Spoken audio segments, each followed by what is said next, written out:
This episode is dedicated to Dread Pirate at Creepy XL, who's forgotten things about being cool that I'll never know. Writing about crime contains themes and subjects that some may find upsetting. Listener discretion is advised. Telling the Christine Jack story would be impossible without John D. Montgomery. He's a former chief prosecutor for the city of Winnipeg who wrote the book Trials and Errors, The People versus Brian Gordon Jack.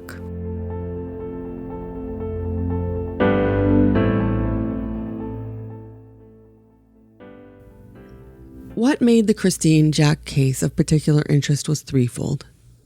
First, these were two solid citizens which were well respected in Winnipeg. Secondly, they were considered notable Winnipeggers. And thirdly, there was no body. From December to April 1988, several searches were conducted. On foot, with dogs through snowdrifts, and even helicopters were used over St. Anne, circling further and further around and expanding out. Local snowmobile groups helped as much as they could. By the end of December, Inspector Ron Dawson told the media that they were awaiting forensic test results for the fabric, hair samples, and stains recovered from the blazer. By April 22nd, the snow was now melting away, and it left behind waterlogged fields and overrunning ditches. Yet this didn't slow the search. Now the drifts were gone, and over 100 officers inspected along the highway from St. Anne to Haddishville, through swamps, dangerous wildlife, and thick, dense bushes. Although the search was one of the most expansive and thorough to date in Manitoba, nothing turned up. And although trial was to begin that May, there's a 4-month delay in the proceedings so that the DNA results can be completed and submitted to the courts before trial. So on June 10th, 1989, police end the search for Christine's body in St. Anne and Steinbach areas. As the case moves on, by the 19th of September in 1989, the courts rule that Brian Jack can see his children, while the school division that employed Christine had now to consider how they would replace her. It was difficult to find a suitable replacement who had her qualifications and her warmth. It was a grueling situation for the people that spent a lot of time around Christine. She was deeply cared for by the staff. By October 11th, 1989, something triggered the police to return to St. Anne for a one-day search. But after the long delay for DNA results, the Crown finally advises the court that the tests are discontinued because they cannot reasonably expect results by the September deadline. In early September, at a preliminary hearing, the subject of 2 waitresses comes to light, and it's the first time that the defense hears about their call to the Winnipeg Police Service reporting a sighting of Christine Jack. Finally, by September 10th of 1990, the trial begins, and Chief Justice Benjamin Hawk would hear the case. He's hearing one of only 3 murder trials to that date where no body was in evidence of the murder, and he presided on all 3 of them. Richard Wolson would represent Brian Jack at his trial. He was a well-respected defense attorney, and he was nicknamed Tiger Wolson. Brian Kaplan was co-counsel for John Montgomery, the lead Crown attorney. There would be 46 witnesses in total, 16 police officers and 32 civilians. Witnesses for the prosecution included a friend of 18 years, Cheryl McMillan. She was blonde and had a positive personality. Cheryl ran the Kinder Spirit with Cheryl, the children's clothing line, and she was the first to testify about Christine Jack's commitment to her children. She was bound tightly with Kirsten and Adam. Her parenting style was engaging and loving. She would never, ever leave her children behind, she told the court. That idea was impossible. She testified that Christine was a hard worker. She was very committed to both her speech therapy and the children's clothing business. She ran and maintained the home and took care of the children almost all on her own. She said that Brian was no longer working and was irresponsible and easygoing, making him sound rather lazy. She also testified that Brian was keeping Christine up late by persisting in talking out problems in the marriage, and it began affecting her daily life. Cheryl said that Christine had appeared to be losing weight, and it was apparent that she was tired and unenthusiastic for a long while. She could tell that something was amiss. Cheryl testified that Christine was the main income earner after Brian lost his business, and he was having trouble finding work. She testified that they were having some financial problems and difficulties keeping in the black.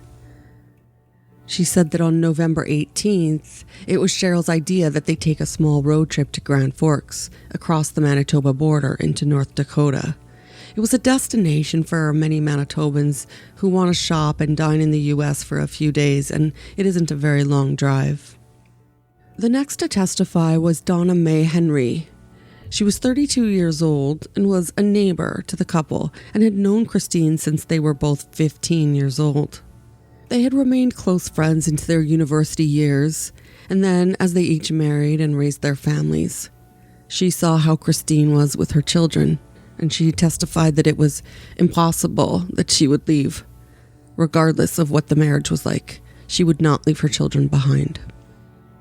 She was so close with Christine that she named one of her twin babies Alexandra Christine in memory of her dear friend.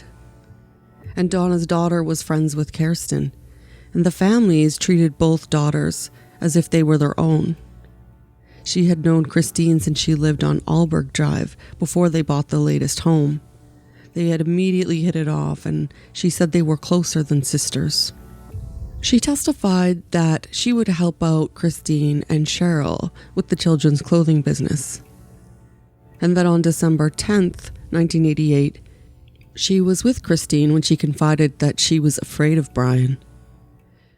She said the night before, she had brought up the subject of separating, and he pinned her down for what she said was 15 minutes. Donna testified that Christine asked her to take care of her children if anything should ever happen to her. Donna Mae's husband, Peter Henry, testified as well, and he told of Brian being bitter over his marriage crumbling and being convinced that if he could find a good job, things were more likely to be sorted out. He testified about Brian Jack being at a dinner party with Christine, and she was clearly avoiding Brian, and then later he found her crying in the kitchen. On October 4th, Lydia Janovic also testified. She was struggling testifying at first, but loosened up enough to give some powerful testimony to the jury. She outlined that she had met Christine's parents in 1964 and was close with all of them. The children called her Tanti, or aunt, or they'd call her Baka, grandmother in German. Only in early December did she become aware that there were such serious problems in Christine's marriage, and she told the jury of how the children were so close with their mother, that they were always together, and Christine was very involved as a parent, always hugging them and playing. She described them as hanging out around each other like little birds. She elaborated on Cheryl's testimony that Brian was making things very difficult because while Christine was working, keeping the house, and doing her side job, he wouldn't be bothered to help with the routines around the home. He would go hunting or fishing and various things during the day when he should have been looking for work at least or helping around the house. Lydia tried to speak with Christine about the topic on the phone, but Brian was seemingly always lingering around the calls. Finally, on a day in mid-morning, they were able to speak, and Christine repeated the incident where Brian climbed onto her and pinned her down in an effort to make her listen to his reasoning about why the marriage could not resolve. Christine told her that he threw her but had not hit her, so she didn't feel that she should involve the police. They spoke again a few days later, and Christine was more adamant that the separation would have to occur. She told her that she was working on a legal separation. Lydia called again the Saturday that Christine went missing first thing in the morning to confirm her visit later that day, but Brian told her they had plans to go to a Christmas party instead. Finally, Christine took the phone and told her that they were looking ahead to a visit at Lydia's the next day at her home. And it was the next morning at 5:10 a.m. that she was awoken by Brian's phone call telling her that Christine was missing. Burton and Faye Harden, husband and wife, both testified as well. Faye said that they too had been contacted by Brian several times in December. Burton at the radio station where he worked, and his wife at home. Faye testified that she was uncomfortable with the conversations because she was never close with Brian. She'd only played squash with Christine in the past, and the couples had lost touch. She said he called her in December around the 14th and was describing marital problems he was having and how he wanted to work things out. Burton testified that it was disturbing to have Brian call him unexpectedly while he was at his job. Brian was seeking work, and then he would continue on to hear the minor acquaintance describe his marital problems and even disclosing their sexual issues. He said these calls happened a few times and they made him uneasy. Faye told the court that after she spoke to Brian on the 14th of December, she didn't hear from Christine or Brian again. She did, however, notice when she saw Christine's eye-catching yellow blazer parked behind the Salisbury House coffee shop on Fermor Avenue around the 20th of December. The next thing she heard was Christine was missing when her brother-in-law called and gave her the news. She testified that she called Brian to tell him, but she couldn't reach him, so she called the police to inform them that she had seen the blazer. One of the most compelling witnesses to come forward in the trial was Earl Weber. He testified on October the 3rd, and at the time he was employed with the United States Armed Forces. He was 3 years younger than Brian, and he was a similar build and stature. He was called in almost as a preemptive strike. The Crown knew that he had no real effect on the case either way, but if the defense decided that he was a possible alternate suspect, it would be important for the jury to see that. He was an American citizen, though. He had no obligation to appear in the Manitoba court, but he agreed with no hesitation. He was on the witness stand to detail a meeting that took place between Christine and himself while she was in Grand Forks with Cheryl McMillan. And here comes the boom. He first met and was engaged to Christine in the early 1970s while they attended the same university in North Dakota. They had at one point decided not to marry, but then continued on with the relationship and decided once again to be engaged. He agreed in cross-examination that he regretted his immaturity in the last stage of their engagement. They had split up when Christine completed her education and she decided against marriage. She returned to Winnipeg. He never heard from her again until the call 1 week before she was planning her trip, and she wanted to see if he was free to meet up with her. They met at a restaurant, and then they separated from Cheryl to go and see their old campus from the days at the university. They talked about their lives now and reminisced about the old days while they walked the campus, at times holding hands. They had often walked around the campus talking when they were dating back in the day, and he testified that the two of them acknowledged that they still had some of the old spark between them, and Cheryl would later confirm that Christine confided this to her as well. They talked about the past few years, and Christine did tell him that she expressed sadness at the fact that things back home were not working out too well. Christine was dropped off back to meet with Cheryl, but Earl told the court that he did see her again a couple of days later. He described their meeting at a local department store parking lot. They sat in his truck where they talked for over an hour. They discussed their relationships. He had been married and a father of 2 children, and he testified that they did kiss each other and sat in his truck embraced as they talked. Before she left, Earl gave her his phone number, and he encouraged her to call him if she ever wanted to talk. They wrote to each other a few times after Christine returned to Winnipeg, and he admitted to having thoughts of reuniting with her. They also spoke on the telephone, but only when the two of them were at work, not at home. He testified that Brian Jack also contacted him by telephone and was asking him for help, saving his marriage. Earl confessed to lying to Brian about the current situation. He felt from previous discussions with Christine that she would feel better if Brian just didn't know about the letters and conversations. Brian did contact him once more, but he only said, "Am I speaking to Earl Weber?" and then disconnected the call. Earl testified that he never did hear from Christine again after her disappearance. The next witness was Catherine Walls. She testified early in the trial. She was a school psychiatrist working at the Fort Rouge School on December 15th. She testified that at 11 a.m. she received a call from Brian at work. It caused concern for her because she really didn't know Brian and had never spoken to him on the phone.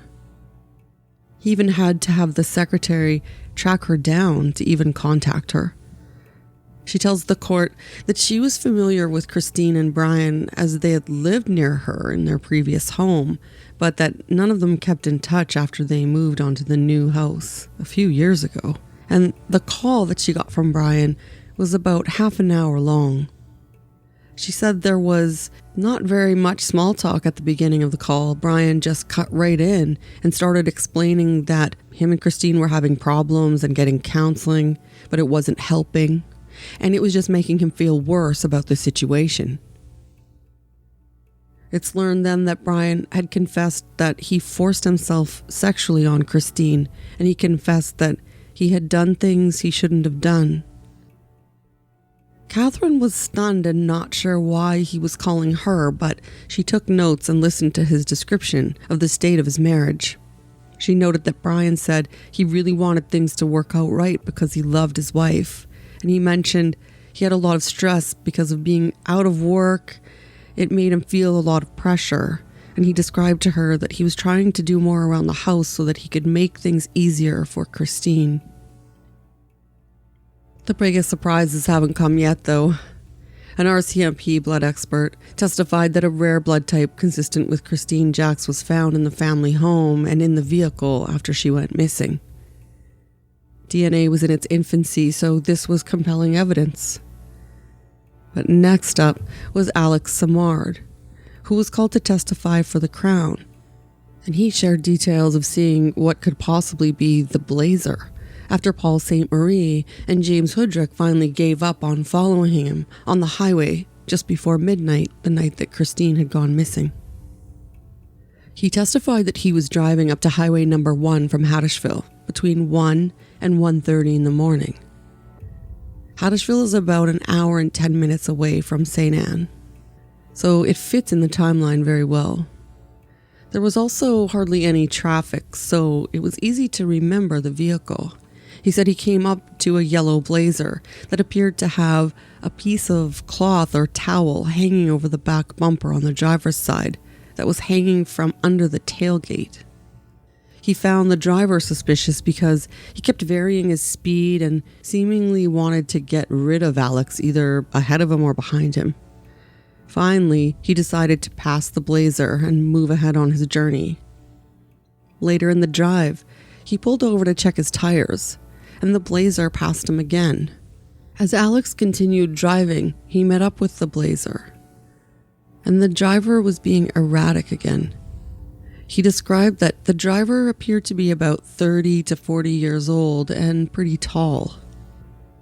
He pulled over onto the shoulder of the road a ways to rest his eyes and organize things in his vehicle, and when he continued on, he noticed that the yellow Blazer had pulled off about 20 meters into the bush just off the highway.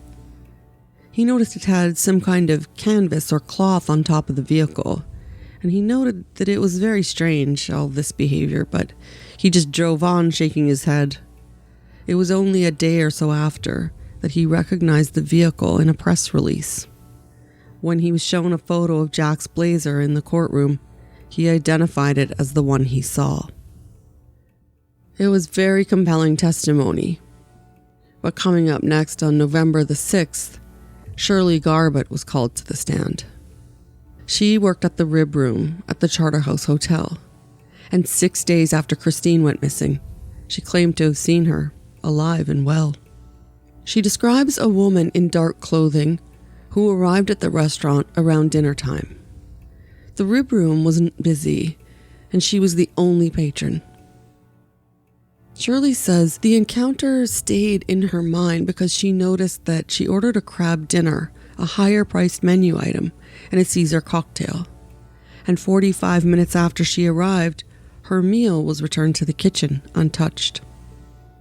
Shirley Garbutt didn't know the woman, but she testified that she did get a good look at her, and that she appeared to be noticeably upset. When she saw the photo circulating in the media, she recognized it as the customer from a couple of days past. About 5'8", shoulder-length light brown hair, but straighter than Christine's in the photo was. She asked the server that did interact with the customer, Donna Pike, about the patron. Donna looked at the photo with Shirley and agreed that it was the same woman that she served that night. They were in agreement. The lady that visited the Rib Room was Christine Jack. When they expressed their concerns to the manager, he discouraged them from getting involved.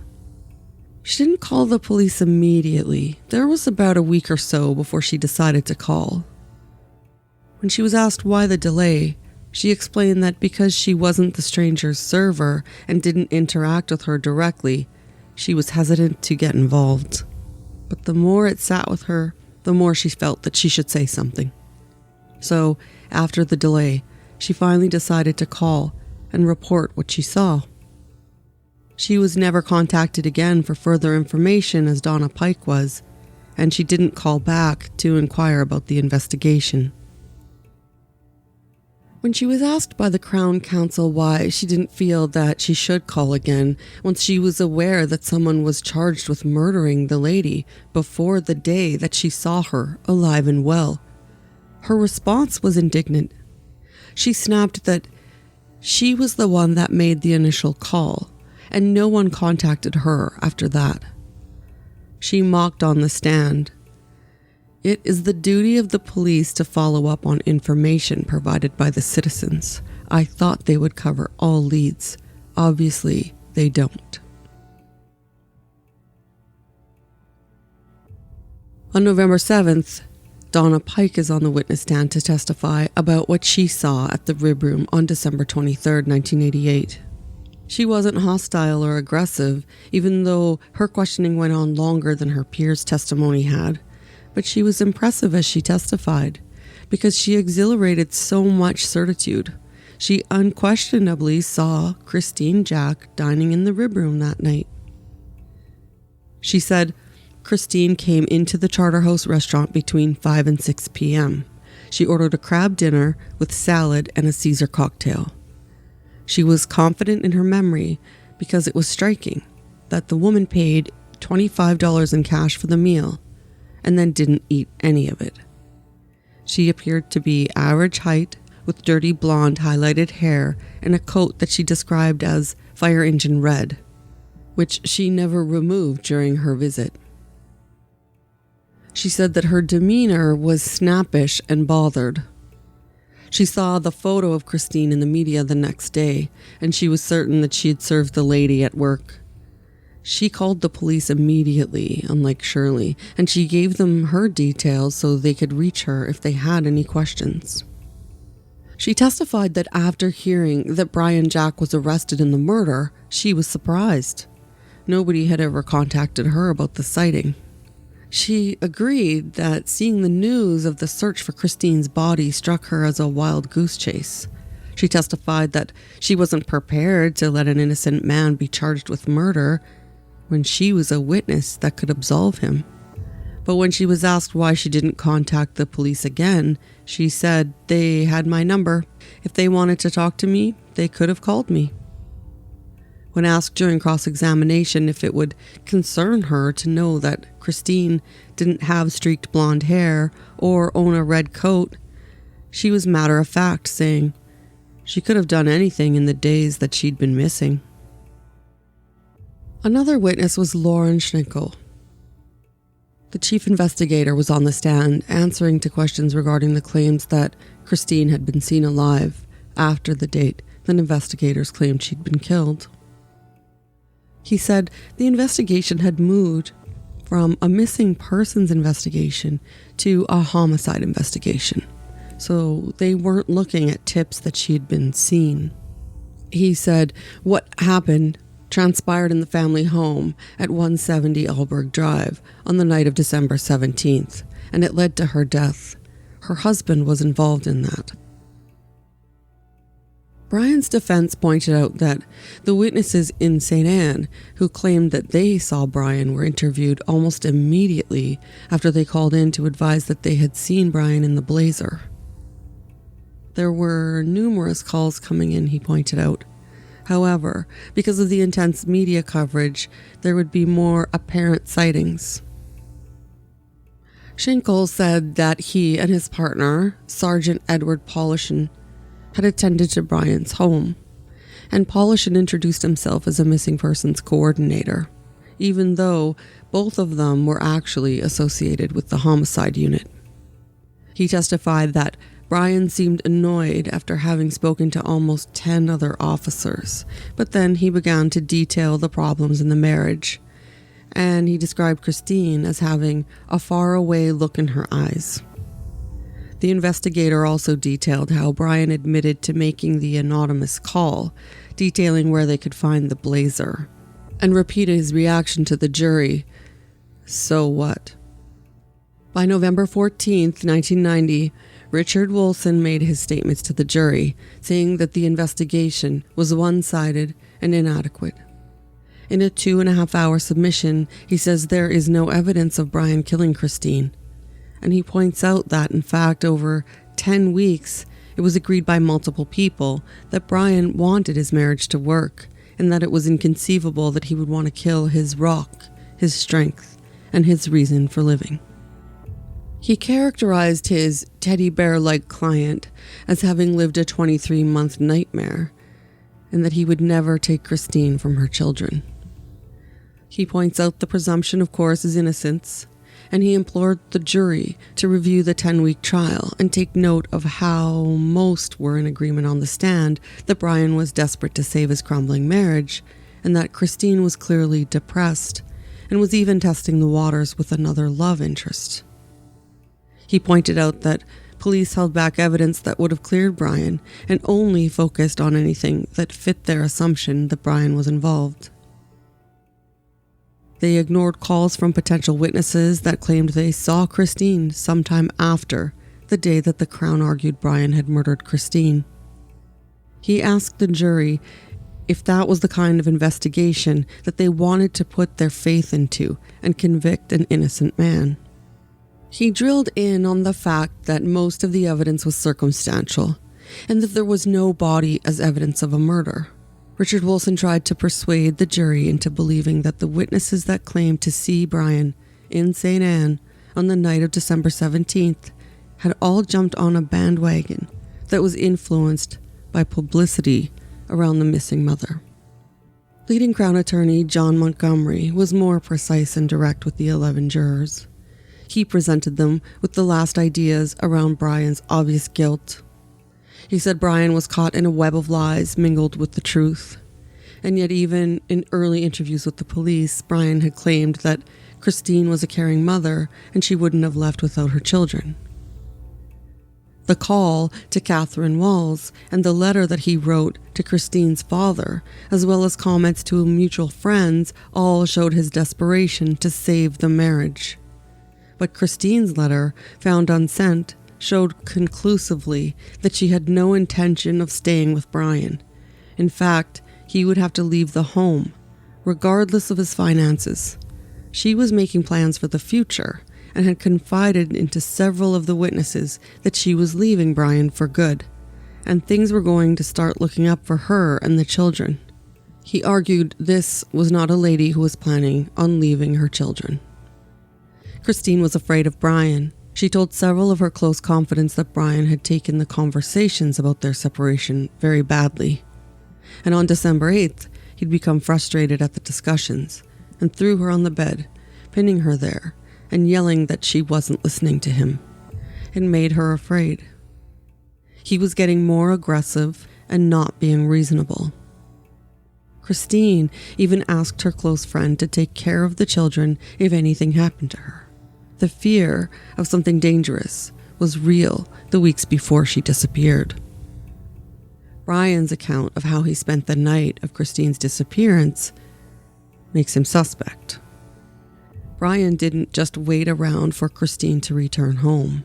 Montgomery argued that he'd killed his wife and tried to hide and destroy the evidence. He told witnesses that Christine left the home at 9 o'clock, 9:30, and between 10 and 11.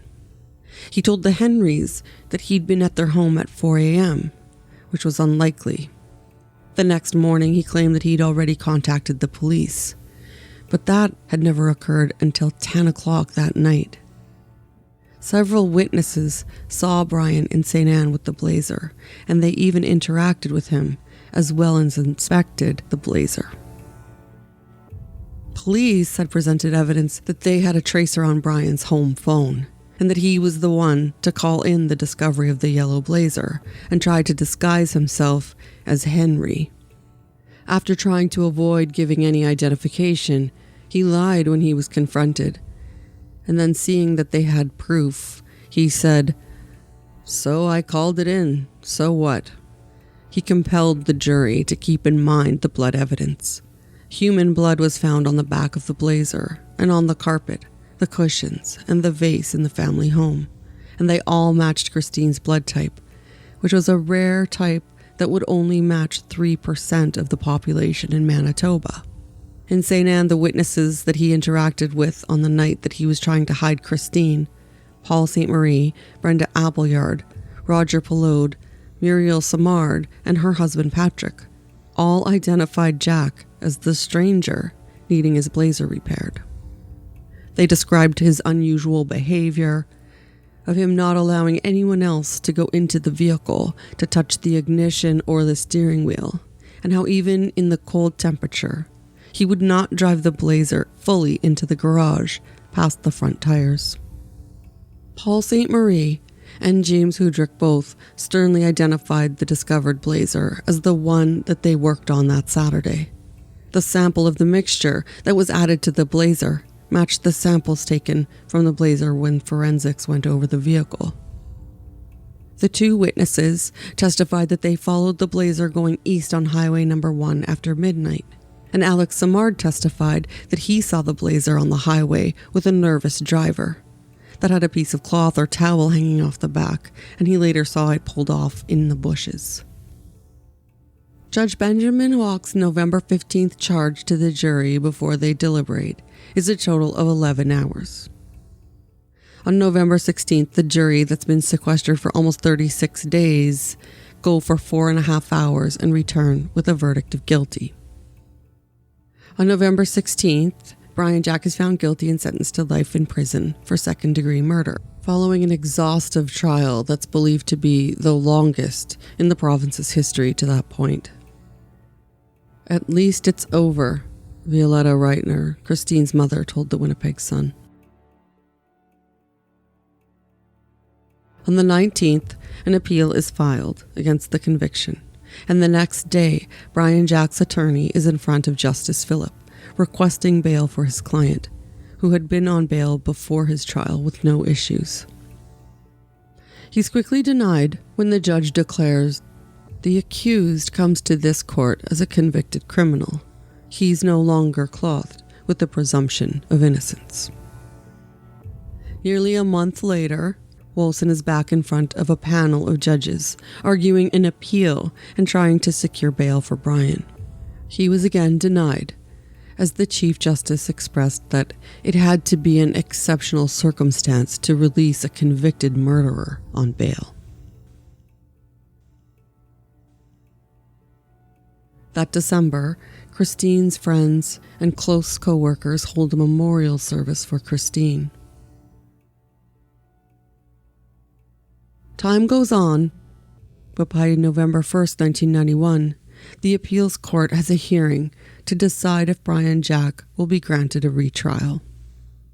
It takes until January of 1992 for the Manitoba Court of Appeal to agree to grant Brian Jack a new trial, and he's granted bail after serving a year in prison.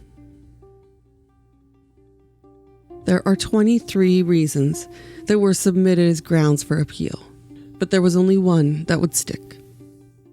It dealt with the judge's long and involved charge to the jury before they deliberated.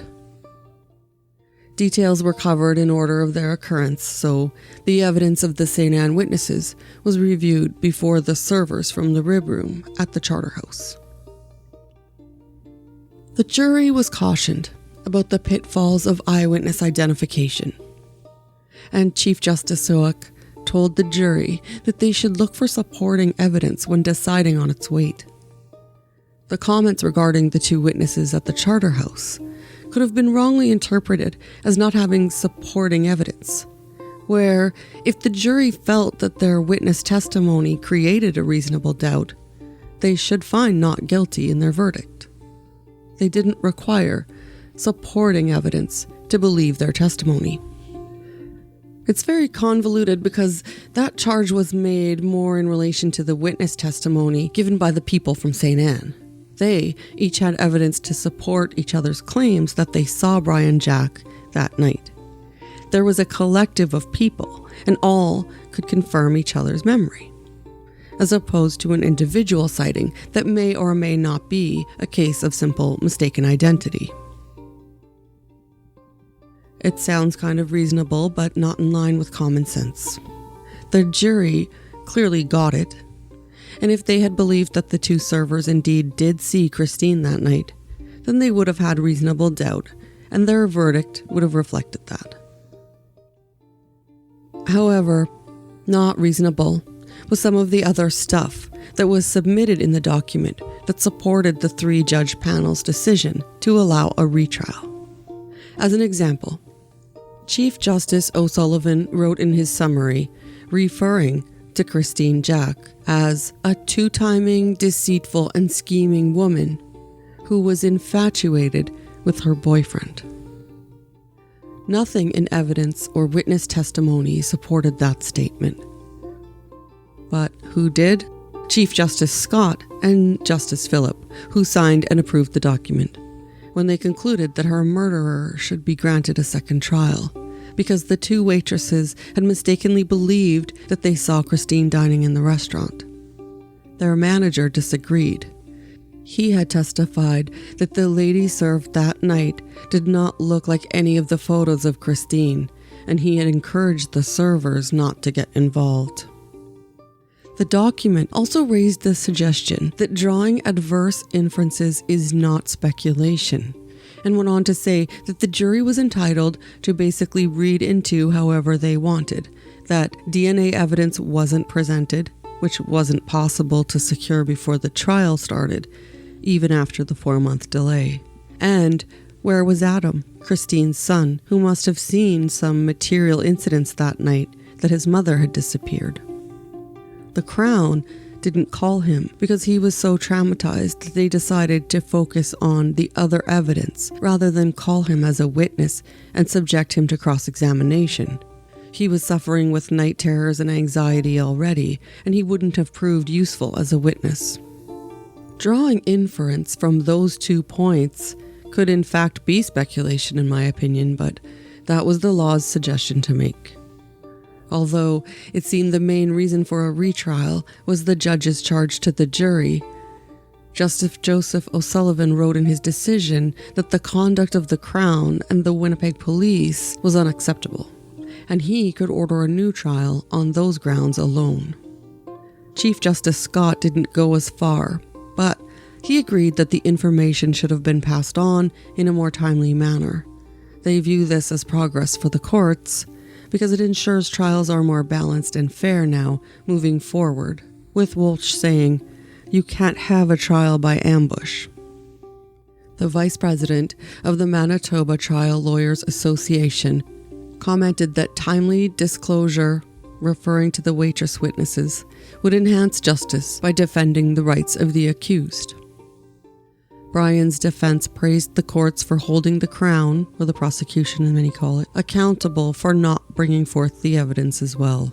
Contacted by the Winnipeg Free Press, Violetta Reitner, Christine's mother, said, "I really don't feel like talking about it. It makes us very uncomfortable."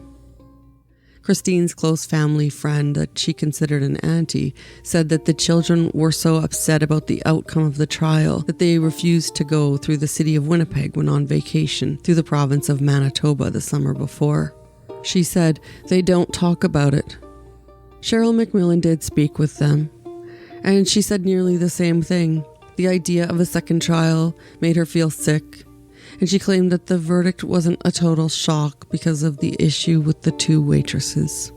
Brian Jack continued to write to his children ever since his first conviction, but they never agreed to open the letters and just disposed of them. By September 14th, 1992, the second trial commences. The presiding judge for the second trial is Mr. Justice Wallace Derrychuk. 6 men and 6 women compose the jury, but there's a delay of 2 weeks before the trial begins. Evidence is scrutinized in front of the judge to prepare for predictable issues that would probably arise during such a complicated trial.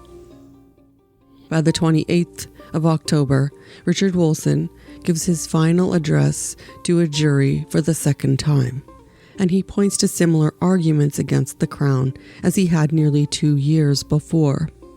Christine left home willingly. There was no body to present evidence that she had perished. The blood on the cushions found on Brian's home was most likely menstrual blood, and he flat out called the witnesses from St. Anne all mistaken, and that Brian just was not the man that appeared there looking for help with his blazer. George Dangerfield, the Crown attorney, gave his closing statements that same day, saying, "Brian murdered Christine after having an argument with her and seeing that she was going to make a home for her and her children without him. That she was a dedicated mother that loved her children, and the idea that she would purposely just leave her children behind was unimaginable. She didn't run away in the blazer. She died in the family room." Montgomery said that Brian Jack killed his wife when she told him that she wanted to end their 8-year marriage. Citing evidence from blood on the foam of a freshly laundered couch cushion, he made a compelling presentation that left little room for any doubt that Brian murdered Christine. But there was a sliver of reasonable doubt in the case, and one would scoff at the idea after witnessing that. On October 30th, Brian Jack is found not guilty in the retrial of the Christine Jack case. When the verdict is read, Brian Jack confirms it with the sheriff's officer and then sobs uncontrollably, collapsing in front of the gasping gallery of courtroom onlookers. The next day, October 31st, 1992, the headline on the Winnipeg Free Press is "Jack Not Guilty" and "Brian Jack a Free Man." The two trials had a very similar critical path, with repeat witnesses and evidence that was presented. The defense held the same arguments for Brian, and the Crown presented pretty much the same case and their belief of what happened the night that Christine Jack went missing. But one thing took it all off track. It was a small thing with big consequences. After deliberating for 3 days, the jury was having trouble setting on a verdict. They were brought back before Justice Derrychuk, and they had 2 questions. In a circumstantial evidence case, clarify what is reasonable doubt, and secondly, clarify the difference between second-degree murder and manslaughter. When the judge responded to the second question, he instructed them that murder is killing by means of an unlawful act with specific intent, where manslaughter is killing by means of an unlawful act with this specific intent. Boom. In an accidental slip of the tongue, the Honorable Judge Derrychuk said, with this specific intent, when what he meant to instruct them was manslaughter is killing by means of an unlawful act without specific intent. You do something illegal and the person is killed, but that wasn't the intention of the accused. The jury was sent back to agree on a verdict. After Brian Jack's acquittal, Christine's mother is barely able to talk to the media. She said she fully expects that Brian will file for custody of the children, and she has said that they really don't want to see him. I can't say if it's anger, I think they're scared. She was right. That same day, Richard Wilson filed the paperwork. Violetta tells the Winnipeg Free Press that Adam is very upset. He's screaming. I'd better go be with him. The Assistant Deputy Minister of Justice was on hand to say that a meeting about the appeal would happen the following Monday.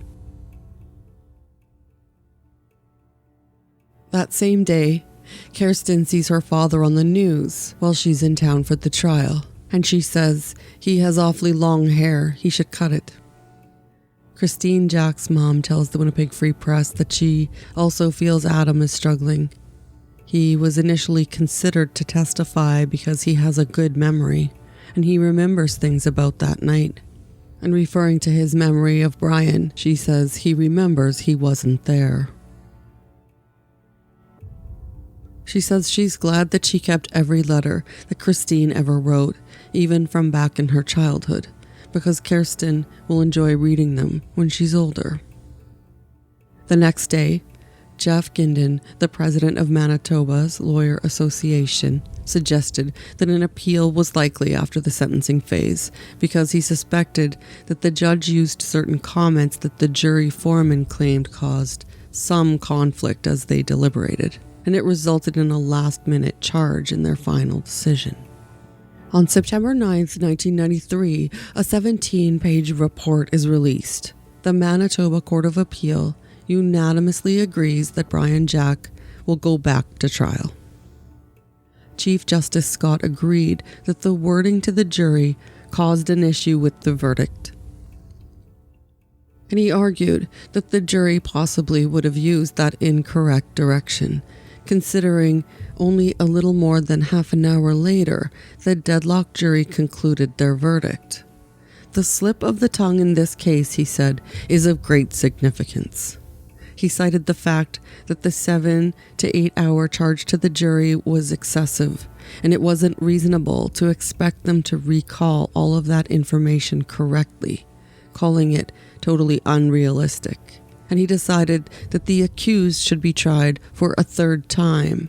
But since the jury's issues seemed to be on intent, he decided that the charge should be manslaughter and not second-degree murder.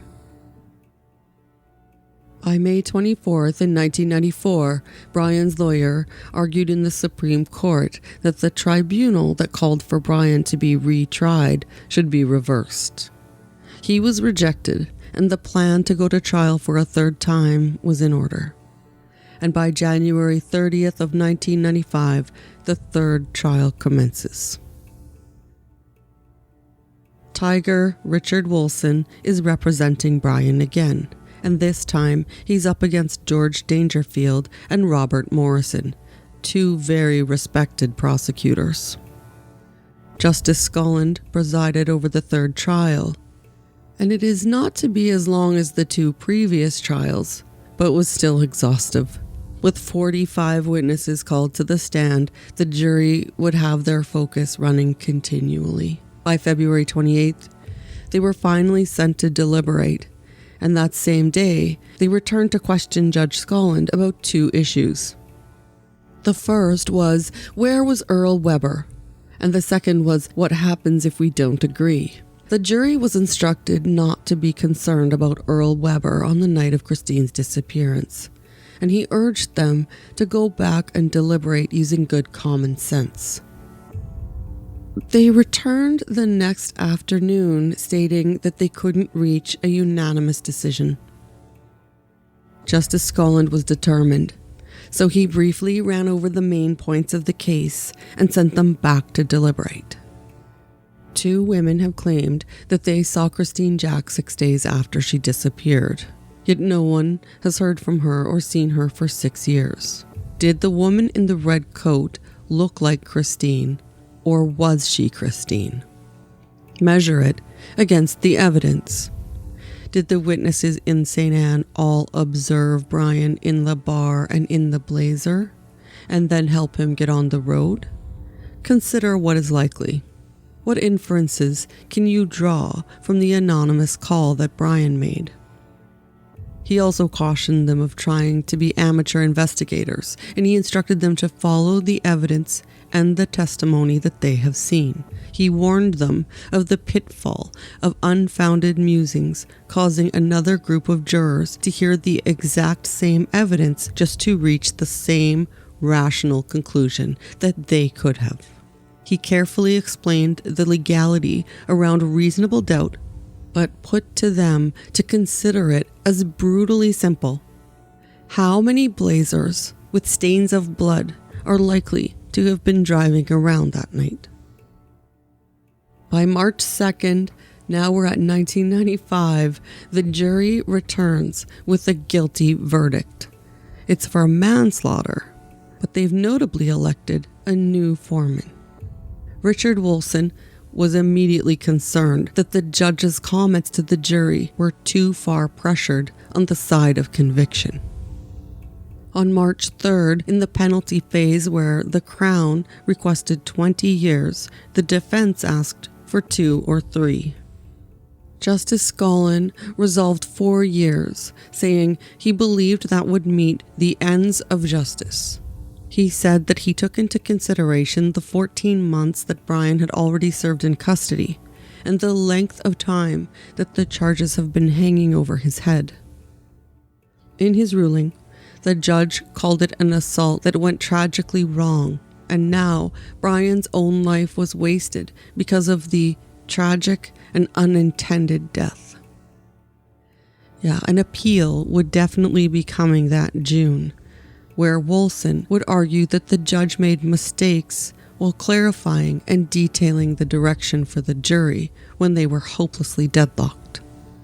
And on September of 1995, in a 2-1 decision, the Manitoba Court of Appeals dismissed yet another appeal filed by Brian Jack's attorney.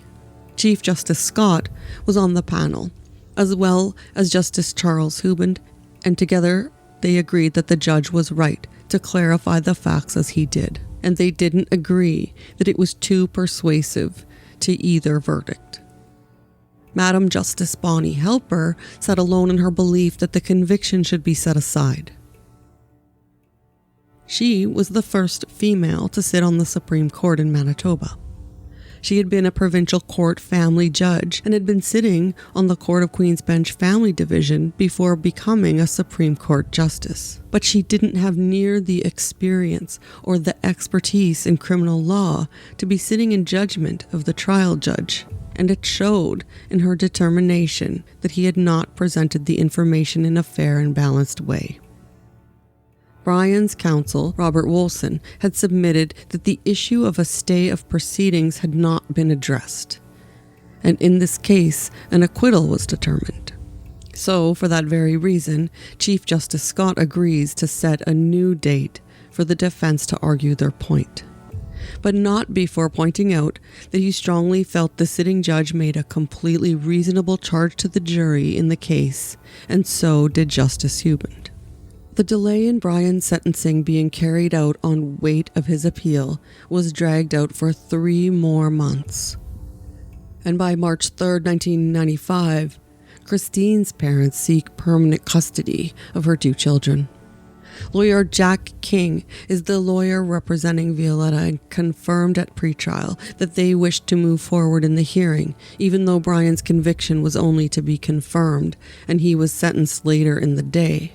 He argued the case has been running for 6 years and there has to be some limit observed for the welfare of the children. That same day, Cheryl McMillan expressed disappointment in callers that phoned into a local radio program that were expressing sympathy for Brian, and some commenting that they didn't believe Christine was dead. She said she was positive that he did murder her friend, but felt that he didn't mean to. She shamed him for letting his defense argue that he was innocent and to take measures to cover it up. Although Brian and Christine's children never testified in court about their memory of the night their mother went missing, Christine's Aunt Lydia told the press that Adam knew exactly when his father came home. Although Brian had locked Adam's bedroom door, he was able to get out easily, and he and Kirsten got up and watched television.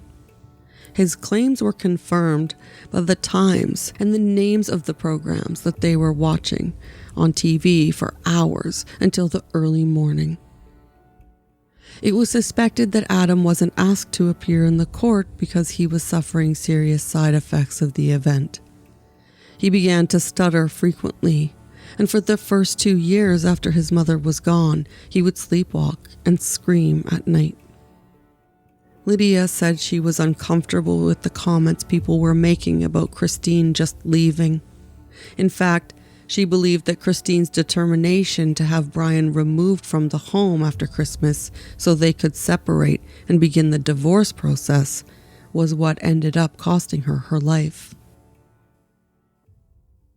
By June 17, 1996, Richard Wolfson appeared in front of the Manitoba Court of Appeal for his lucky client that was only given a 4-year sentence for the murder of his wife Christine, even though he took no responsibility, showed no remorse, and lied every chance he had. And he never provided the family with a way to recover her remains. His claims were that instead of telling the jury to listen to each other's viewpoint and come to a conclusion, the judge instead reviewed facts of the case with them. It was his assertion that the judge should only review facts of the case before releasing the jury to deliberate, and that after that he should only direct them in rules of the law or have evidence testimony provided from them as they requested. Wilson said that using the terms brutally simple and to use rationality in whether they could accept witness testimony regarding the possible sighting of Christine after her death left the impression that if the jury even found reasonable doubt regarding those witnesses, that they should use rationality about their claim. He claimed that stacked the evidence against his client.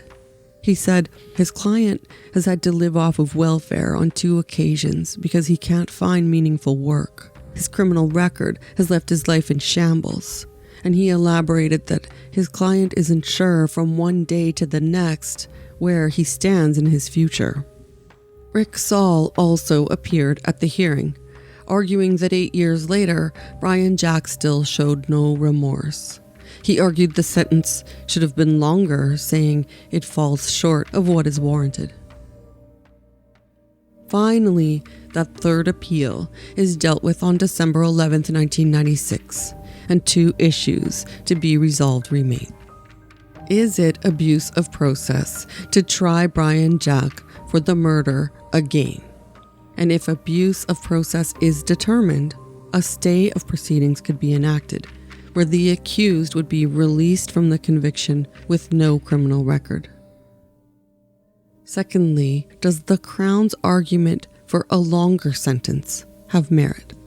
The response to each ended up being that the delay of almost 8 years in finding a ruling and to consider the impact of a 4th trial on the people involved would have the conclusion that it would tarnish the image of the courts, and he determined that the jury's verdict should be set aside.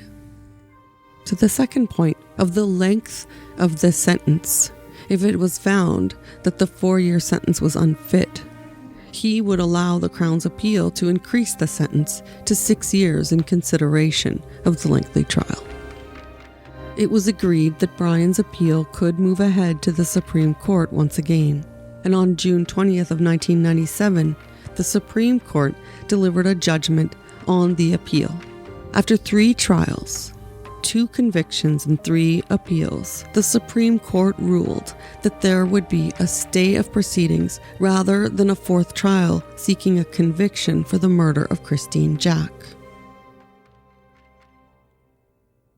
In John Montgomery's book, Trials and Errors, The People versus Brian Gordon Jack, he tells of a young lawyer referring to a similar decision from over 10 years previous. And Justice Scullin responded, "It was a retrogressive decision." And he continued to say that it was a decision that was arrived by a court which does in fact lack adequate training and experience in criminal law. Constable Robert Carver claimed that although the investigation is no longer active, it does remain open. At the time of Brian Jack's stay of the charges, his daughter Kirsten was residing in Iowa with her husband and their 3 children. And in 2008, Kirsten wrote to her father and asked him to please relate the details of where Christine's remains could be located. Brian Jack reportedly didn't believe that the letter was authentic, so he never did reply the one time that his daughter reached out to him. Later in 2015, Richard Wolson, Brian's attorney, told the Winnipeg Sun that, at the end of the day, I was satisfied that there was reasonable doubt. He said, "I'm not a jury and I'm not a judge, I'm the man's lawyer. But if you would have asked me at the conclusion of this case whether I thought that there was proof beyond a reasonable doubt, I would have said that I thought that was lacking." On April 23rd of 2017, Kirsten told the press that, "I was always wondering if I'm doing enough. Is there anything else I can do? Anyone else I can talk to?" Christine's friend Cheryl McMillan said, "We do want to know what happened. You have your friend one day, and she's vanished off the face of the earth the next. It's hard to grasp. Sometimes I think I will find out what happened, and other times I think I'll have to wait and ask Christine when I see her in the afterlife. You want to know. It's hard to accept someone could vanish without a trace." There are theories. Some still believe that Christine Jack's remains were disposed of in the garbage dumpster by the Salisbury House parking lot where the blazer was found. Although the Brady landfill where their refuse is discarded was searched on January 5th following Christine's disappearance. Others feel her remains are possibly buried around the St. Anne area, but were missed during the search, or they were not buried, but taken by wild animals in the area. Others still have in the back of their mind the testimony that the waitresses from the rib room at the Charterhouse Hotel gave, that they believe that they saw Christine Jack there. But trials can be tricky. It's not magic, because in magic, there's the 3 parts that we learned about in the movie The Prestige. There's the pledge, where a magician will show you something ordinary like a deck of cards, and then he shows you this object. He asks you to inspect it and see if it's real, but it probably isn't. And then the second act, the turn, where they take an ordinary something and make it do something extraordinary, and you're looking for the secret, but you won't find it because you're not really looking and you don't really want to know. You want to be fooled, because making something disappear isn't enough. You have to bring it back. That's why every magic trick has a 3rd act, the hardest part, the part we call the prestige.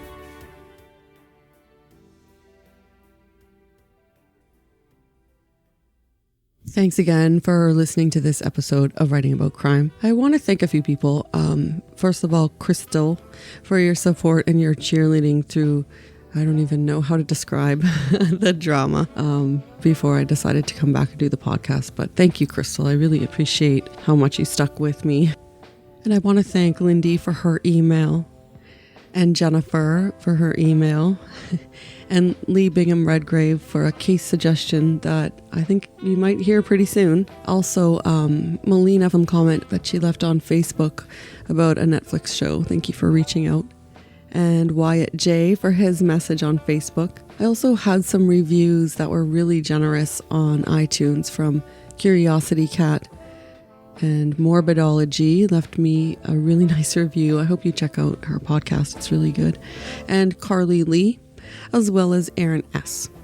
And then lastly, someone named Limp Bizkit 1 that made a comment that the music is so loud. And you're right. I didn't have a clue what I was doing for the first episodes, but I appreciate that you didn't give me just 1 star. So I will go back and try to correct that on those episodes when I can. But for now, they'll just remain as they are, sucking.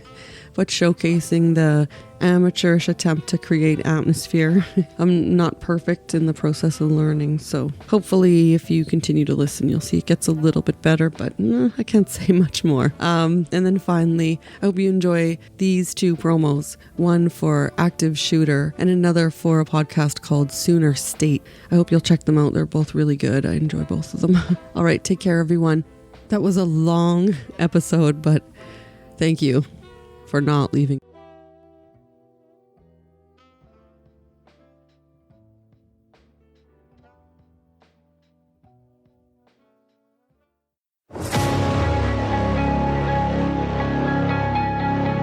The investigation into the high school massacre is... High school massacre. At least 14 dead, 50 injured. 13 people were killed today in a mass shooting that includes a suspected gunman.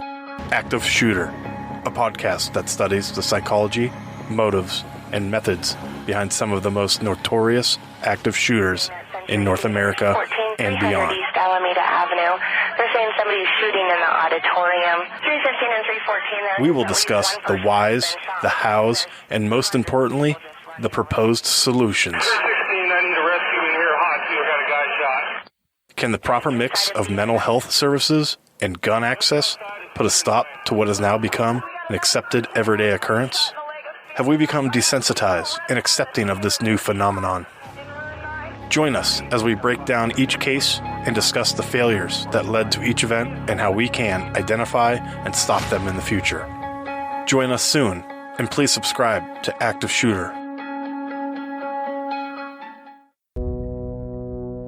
Hey, fellow Writing About Crime listeners. I'm Cece, the host of a new true crime podcast, Sooner State True Crime. As a born and bred Okie, I'll cover cases based in my wonderful home state of Oklahoma. The term Sooner actually refers to cheaters in the land run, my state's very first true crime. Episodes are released twice a month on Apple Podcasts and most podcast apps.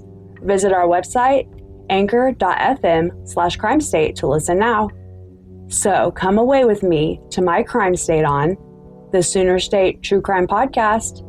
And please, stay Sooner safe out there, y'all.